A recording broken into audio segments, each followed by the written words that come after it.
Bonjour à tous et bienvenue sur boursicoté.com pour cette nouvelle analyse technique du CAC 40 en clôture avec une séance donc qui finalement partait bien puisque au début de la journée on était plutôt ici sur un mouvement haussier, on se rapprochait de la zone des 7855 points et puis ensuite on affaiblit, on était dans la phase d'attente donc de la réunion de la BCE et puis le discours de la Banque Centrale Européenne porté par Christine Lagarde a été assez inattendu dans le sens où elle nous a annoncé que c'était certainement une fin de cycle, donc comprendre peut-être que les baisses de taux allaient s'interrompre.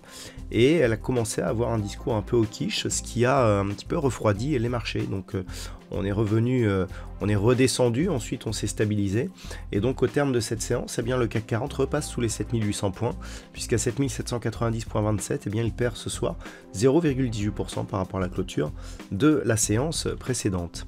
Alors au niveau des indicateurs techniques, on est dans une configuration qui reste très légèrement haussière ici au sens des histogrammes du MACD, totalement neutre au niveau du RSI, et malgré donc l'intervention de la Banque centrale, eh bien, on a eu assez peu de volume sur cette séance. Donc c'est ce qui nous indique aussi que malgré la baisse, eh bien, il n'y a pas une réelle conviction baissière qui est en train de se dessiner.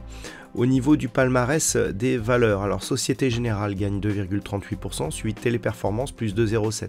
Derrière, Engie, Thales ou Unibail Rodamco Westfield sont sur des hausses inférieures. Au niveau des plus fortes baisses, on trouve Pernod Ricard, moins 5,06%, Airbus, moins 2,75%, ensuite Hermès, LVMH, Renault qui sont sur des baisses inférieures. On notera tout de même un très mauvais positionnement du luxe ce soir, ce qui, encore une fois, n'est pas le CAC 40 quand on connaît la pondération de ce secteur au sein de l'indice parisien. Donc, on est toujours ici dans une configuration où, après avoir envoyé un signal haussier ici, eh bien, on se stabilise. Alors, on se stabilisait hier, puisque après l'ouverture de ce gap, j'insistais sur le fait qu'il n'y avait pas de conviction qui se dégageait par la structure d'hésitation de cette bougie et par le manque de volume.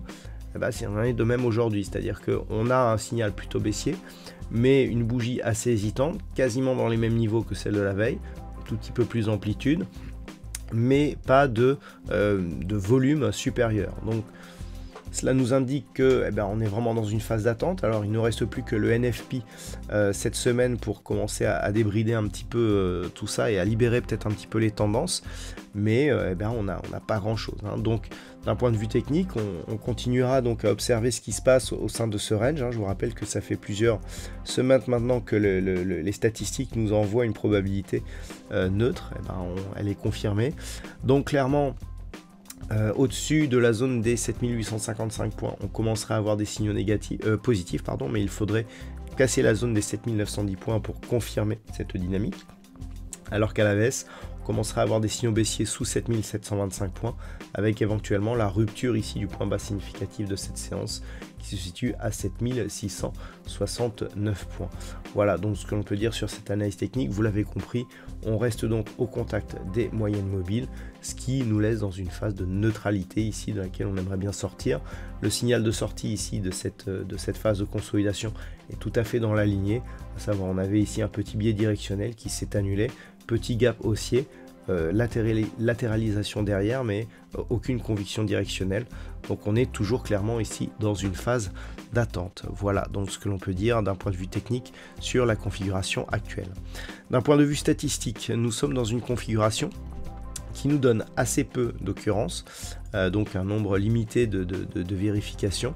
Au niveau je dirais qu'au niveau de la direction, on reste dans une certaine neutralité avec une éventuelle hausse qui pourrait apparaître, mais au-delà de 2 semaines. Donc c'est hypothétique, hein, ce sont des statistiques, donc plus plus la probabilité directionnelle est éloignée en termes de temps, c'est-à-dire en nombre de bougies, plus elle perd en efficacité, hein, puisque les statistiques sont plus fiables sur les bougies prochaines, à savoir une et encore voire 2 semaines, mais il peut se passer tellement de choses d'ici là que la probabilité perd en crédibilité si on s'éloigne encore plus. Voilà donc ce que l'on peut dire sur cette analyse technique du CAC 40. Je vous souhaite une très bonne soirée. Demain, il y a encore Trading Live. On se retrouve donc pour de nouvelles analyses techniques ou un Trading Live donc à partir de 14 h, toujours sur le site boursicoté.com.